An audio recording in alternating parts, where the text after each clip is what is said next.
All right. Thanks for joining us for another episode of Let's Talk About the HSC. Today we have the wonderful teacher Britt, who's been with HSC Co-works for, I believe, is it 5 years, Britt? Probably five or 6 years, I'd say. Yeah. And in that time, you've marked, well, we're in the zone of thousands of pieces of work. Very grateful for all the marking that you do. And I know that students are very grateful for all of your feedback as well. And more recently, you've moved into the zone of Zoom and Expert, where you're available for one-on-one sessions with students. Britt, thanks for taking some time out of your holidays to join us. How was your trip up to sunny Queensland? Oh, look, it was lovely to be able to read for pleasure for a little bit, Jessie. I really enjoyed just getting away. I still managed to do some marking while I was up there, though. So, um, Great. still Yeah, well, it's enjoying a that. busy time for our markers, obviously, but we're still returning work extremely quickly. And yeah, the commitment of you and the other markers to get that feedback to students so that they can continue to improve towards their HSC exams is something that we're very proud of at HSC Co-works. So thanks to you and any other markers listening. Thank you so much. Not a So problem. you bring a very varied level of experience to the table for today's podcast. You're a parent of a student who is about to commence the HSC journey. You're a parent of a student that attends HSC Co-works. You're an HSC teacher and you're an HSC marker. So you bring so much wisdom, Britt, to our listeners today. So I'm keen to get some nuggets of gold out of you, and whether it be a parent or a student doing the HSC or someone looking ahead for HSC 2025. I'm sure there's going to be plenty of wisdom that you've got to share.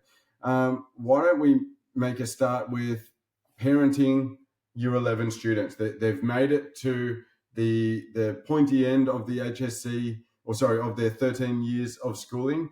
What are some of the challenges that you experienced as a parent? And it must be a little bit more difficult for you because you've got so much experience around the context that your child is working towards. What are some of the challenges that you experienced? Well, look, I think the fact that you do have so much knowledge, it's really difficult to refine that into bite-sized chunks that your child can digest. Because what you don't want to do, and I've certainly been very careful not to bombard my daughter with too much information. I think that's very important. I think it's also valuable that there's the resources at HSC CoWorks that we can draw upon to make sure that students have another voice, because sometimes they just don't want to listen to their parents, even if their parents are going to say the exact same thing as another teacher at school, a friend, the staff at HSC CoWorks. I think it's really important to just let go a little bit and think, okay, well, I might know what the best things are. I've seen thousands of students do this before, but is my child going to be receptive to listening to this advice? So I think that's the main thing that Yeah, I've learned in this process. yeah. It must be difficult not to be too hands-on around the journey because you've got so much experience. The most common thing that I obviously have a lot of conversations with parents, and I would say 4 out of 5 parents would say to me, Jesse, they don't want to hear what I've got to say. And I speak to these parents. We have a fairly open, transparent conversation about the HSC overcoming challenges. And it's great to hear the messaging that they're delivering to me is there's so much alignment. But as you say, Britt, the child doesn't want to hear it from their parents. And even though myself or the coaches or yourself, if you were working with one of the students, if you're delivering the exact same message, I guess that takes the emotion out of it for that student, and it allows them to open their ears around whatever that area or advice is. That's right. And I think it's really important for the student to develop their own sense of accountability and independence in that. And they do need you. They probably need you more than they think in terms of checking in, motivating, celebrating their successes, unpacking their disappointments, Mm, but essentially it's their journey. So it's mm, really important, as hard as it might be, is not to hover too much. I found that something that I've had to work on. I want to keep checking in, making sure I get a bit excited about the journey that's ahead, but I need to recognize it's my child's journey. It's not my mm. journey. So I need to allow her the space to develop that resilience and to really get fired up on her own. You can be there, but you're in the supporting role essentially. Mm. I think that's the main message. Yeah, I think that that is so important. And we would be denying our children the opportunity to learn from the mistake if we're trying to rescue them from making those mistakes. Even though we can kind of see what's happening there, they have to have that experience themselves. Otherwise, they're not going to learn from that mistake. And obviously, with the HSC, we've got it's a finite time that students are operating in. So it kind of there are, I guess, restrictions around a time frame there. But like you say, there, if we get too involved, we're denying them that opportunity. I often say to parents who are challenged by this, and a lot are, my advice is to stay out of the detail. And as you were saying there around the motivation and the mindset and helping them embrace the challenge and develop that resilience, well, that's not in the detail of the assessment, the coursework, and so on. That's the responsibility of the student. But those other areas of, I guess, dealing with a challenge uh, and getting the motivation going and so on, they're going to be so valuable for the student. But if we cross over into the detail, in my experience, that's where the conflict is more than likely going to eventuate from. That's right. And that's absolutely what we don't want, because then the student's going to shut down and they're going to become even more difficult to engage with. I Yeah. think everybody knows their own child, so you'll know what they need help with. Like, do they need a little bit of a chat about organisation in a very gentle way? But I think it's just offering those opportunities to your child rather than crossing that line, as you say, Jesse. Well, yeah, I think and that raises another idea there, which is a model that all of our coaches are trained in at CoWorks. It's the SCARF model. It's a brain-based coaching model, and it's an acronym: status, certainty, autonomy, relatedness, and fairness.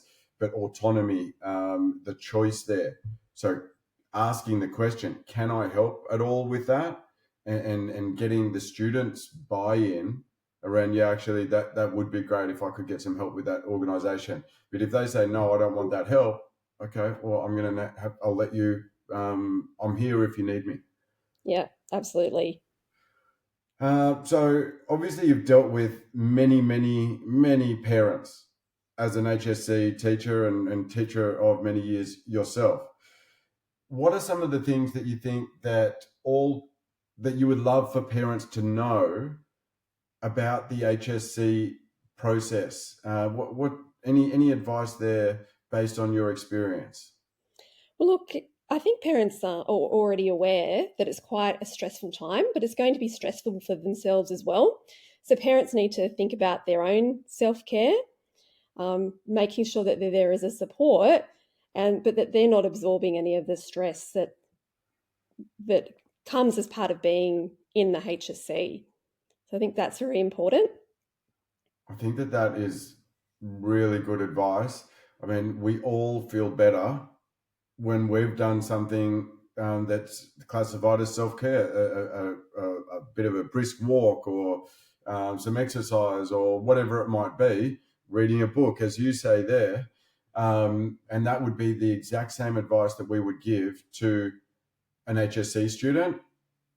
Make Oh, sure that you absolutely. are doing that exercise and looking after yourself so that when you come back to the desk, you're going to produce better output. And I guess Yeah, that and that look, is, you go on, sorry. definitely, Jesse. I think the other thing, the other really big thing is sleep. So I cannot overemphasize how important it is for students to get a proper sleep. So they need their 8 to 9 hours a night as a teenager. They need to be taking breaks and having some balance with their social commitments, their sporting commitments. But they do need to start early, and they need to have a flexible schedule so that they can have a look at all of the things that are coming up for that week and timetabling in when they think that they'd like to tackle. They need to be thinking about their homework, their assessments, their revision, and also their practice. So some students fall into the trap of just focusing too heavily on their homework without thinking about the fact that they're going to need to revise that content for that end game trial HSC. So Yeah. that's where the most value is going to be, the timed practice, essentially, when we get to that stage. Yeah. And that leads into the HSC Co-work student key behaviours that we are supporting students to adopt whilst we're supporting them with their specific subject challenges. And as we say at Co-works, well, if the key behaviours are in place, everything else will take care of itself from there. And key behavior number 2 is planning. And I'm doing a lot of one-on-ones and group sessions with students, helping them understand what it actually means to be a good planner. And I've broken it down into as simple as, well, you need to always ask yourself, is this the best use of my time? We need to break tasks into smaller chunks, but we need to do that proactively. And to your point there, Britt, we need to start early. And our advice is start now in terms of getting proactive. We know the assessment tasks are coming. That is a guarantee. And always do the task that you don't want to do. Oh, And yes, do the that task frogs. first. Eat frogs first. So to your point there around students overemphasizing homework, the other thing that they overemphasize in my experience is notes. And if a student is focused heavily and basically only on notes and homework, well, to your point, they're not doing the revision, they're not hardwiring that content in their brain, they're not doing the practice, and then suddenly the assessment task is here. Is that, as a teacher and marker and expert for our Zoom and experts, is it fair for me to say that that is uh, the difference when it comes to determining a successful student and a not as successful student is simply based on, are they doing the bare minimum, going through the motions, or are they entering into these behaviors or actions on a consistent basis and proactively? Well, look, definitely. I think they need to, for one, build their writing stamina. So, looking at the fact that we now no longer use our handwriting abilities to the same degree, I think that's very important for students to have, even just from a practical standpoint, being able to write in an extended way. That's very, very important. I think also how they deal with the challenges and disappointments. So, the idea that it is going to be hard at times. So, they need to have a little bit of their grit and tenacity to overcome those challenges. And certainly, some of the better students are the ones that do that. So, they often aim very, very high and they're very hard on themselves. But I think that if they can learn to process those emotions, that's really what's going to make the difference. Mm. They're the students that are proactive. They find their teachers and they're asking for past papers that they can engage with. They're just looking for what they can do to give themselves that extra mile. They've read their texts a number of times.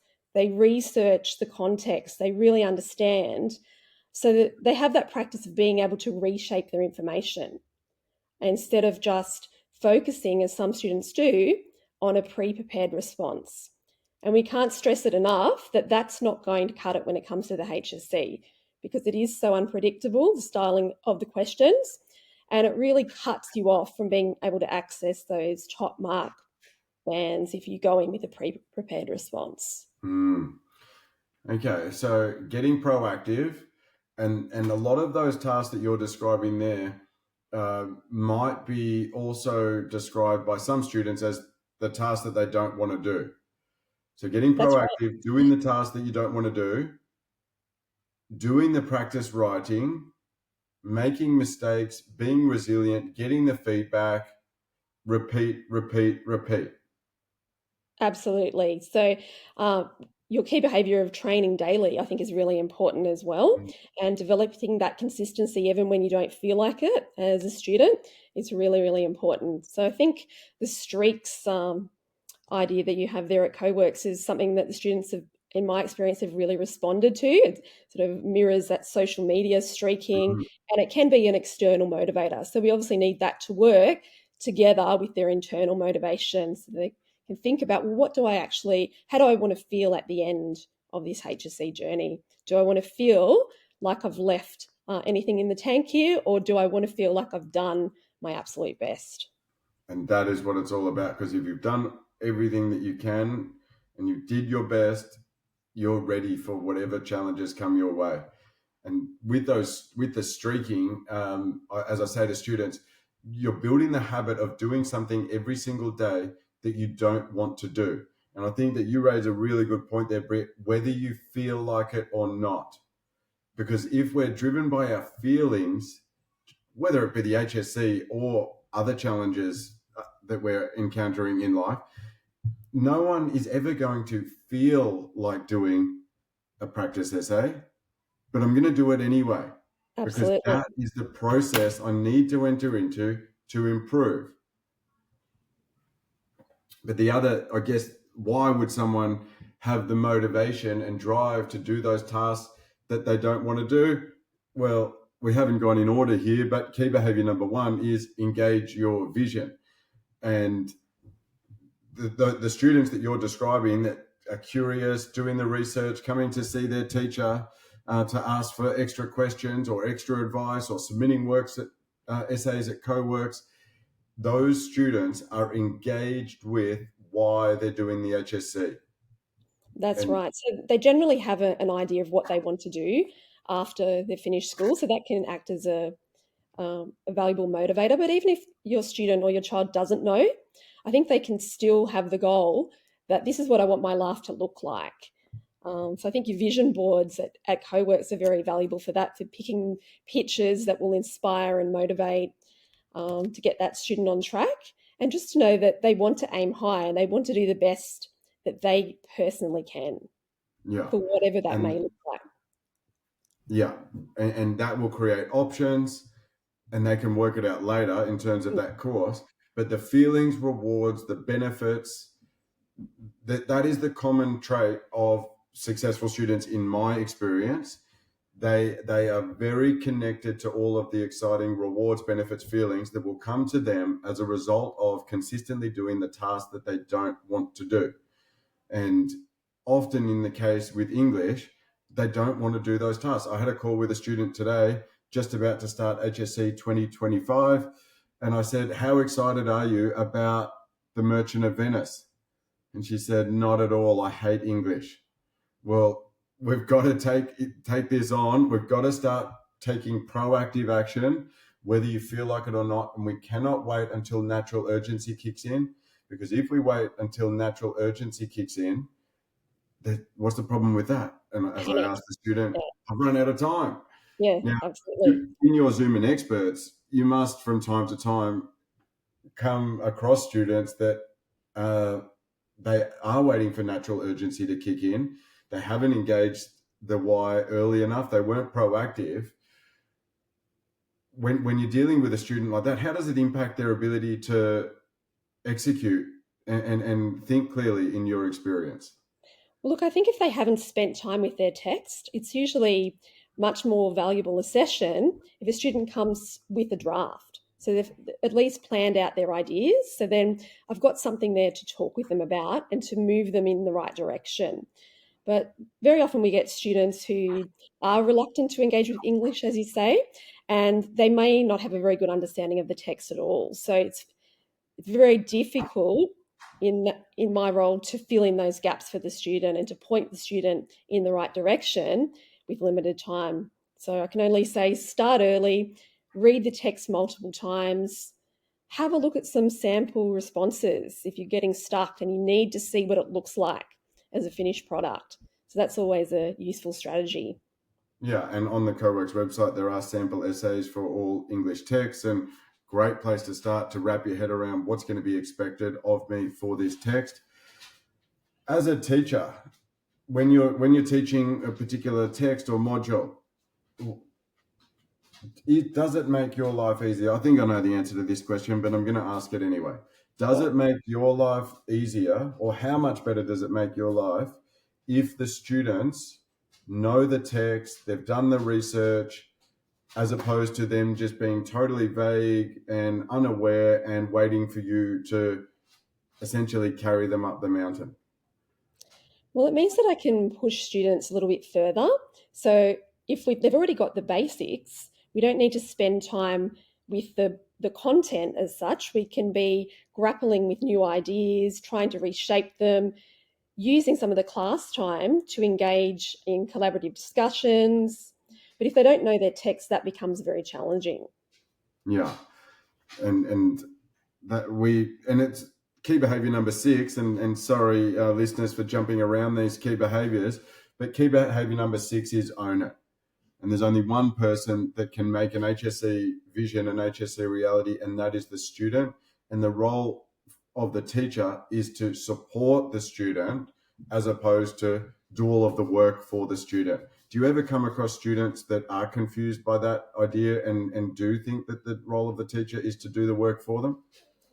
Yes, well, look, I think that some students are very reluctant to do anything outside of the classroom. So they expect that doing the bare minimum, just being within the classroom, they're going to learn somehow by osmosis. But the most valuable learning they can do is actually outside of that classroom. So going and revising their notes, getting to that point of their time practices, spending time with their curiosity, grappling with the ideas in that way. Yeah, brilliant. Oh, well, hopefully you'll have some exposure to some Year 12 HSC 2025 students who have done that research. I listened to an amazing podcast on the Crucible a couple of weeks ago by one of the world experts on Arthur Miller. I learned a lot from that. There's a podcast in our lesson on 1984. There's a Merchant of Venice one there. So hopefully students can embrace a bit of curiosity, lay stronger foundations, and as you say, when you're working with them, you can go a lot further as opposed to covering those basics that really they should be able to cover that themselves. That's right. And it's really just about building their confidence and also building their engagement with their own goals. That this is what's Yeah. needed. If you want to do really well, you're going to need to go beyond those basics within the classroom. Well, so I do have another example here, which I'll share, which I think is useful. I did speak to a student yesterday, and they said, "Oh no, I haven't done any research around that text that I'm about to start, and I've got an assessment task most likely in the next 8 weeks, and hasn't started it." And I said, "Okay, well, if I gave you $1,000 cash, could you become an expert on the Crucible, or a bit of an expert on the Crucible in the next 48 hours for $1,000 cash? Could you do that?" And his response was, "Yeah, I could do that." Well, There I you can't go. give you $1,000. Yeah, But if you take that approach, imagine the difference that that's going to make to your overall HSC campaign. absolutely. Great analogy. I think it's very, very, very important to find those internal motivators as a student as opposed to the cash rewards. Yeah. Well, the only thing stopping him from taking that action in this particular case would be his own mindset around who he thinks is actually going to determine his success level. And Very you're in true. the driver's seat here. What I was trying to get across the line, which I think I did with him. We'll see anyway. Okay. Um, yeah, moving into the marker zone. You've marked thousands of essays, either our essays or HSC essays or teacher students that you've taught. When you're marking, what are you looking for, and kind of what stands out really obviously when you are marking? Okay. Well, look, how well does that student know the text? I think that's really important. So if they're only selecting examples from the beginning of the text and they don't have a very good coverage, that would raise a few flags for me about the student's knowledge of the text. I'm also looking for how well they can engage with the question. So I know we've covered this before. It's really important to make sure that they're clearly engaging with the keywords of that question rather than trying to rely on something that they've done previously and stick too closely to that particular question. So I think that's very important as well. The other thing I'm looking at is whether they know the topic. So, do they know the rubric around that particular topic? Do they understand the intention of that module? So, what is it all about? How well are their ideas logically progressing from one to the other? So, have they thought about their structure at all? Or is it very difficult to follow as a marker? And of course, the last big one is their level of expression. Okay. And well, two things that come to mind for me there. You've obviously got a lot of exposure to the essay building template. How well does that solve some of those problems that you've just outlined there? Well, it's actually a very useful tool, and I will always encourage students to go back to the EBTs so that they can have a look at that first row is essentially forming their introduction for them. So if they just follow it along with the context, the purpose, the engagement with the question, it's all there and it's doing the thinking prior to actually getting down and writing the task. Being able to organize their ideas, and then we can point out as markers by looking at an EBT, have you actually got enough evidence? Have you considered the themes? Is your selection of evidence appropriate for the question that you're answering?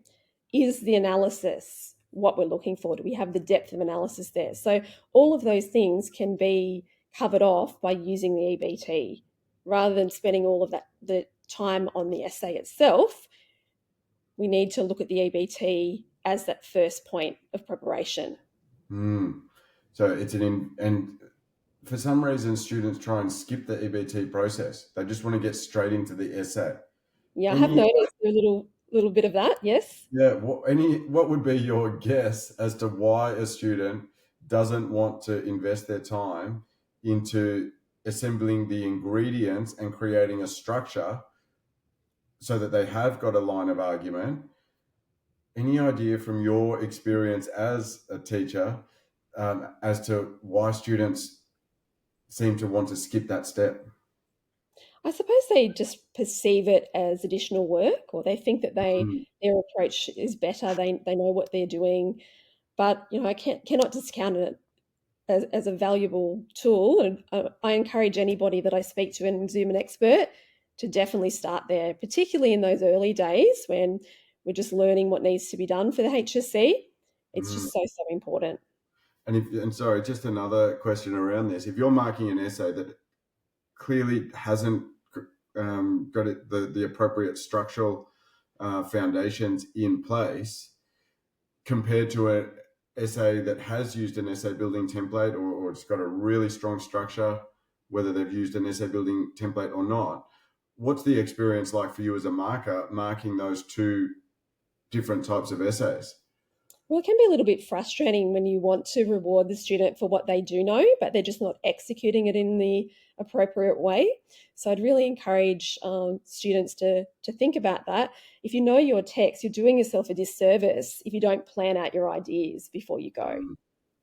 Yeah, yeah, and I like and speaking to other markers as well.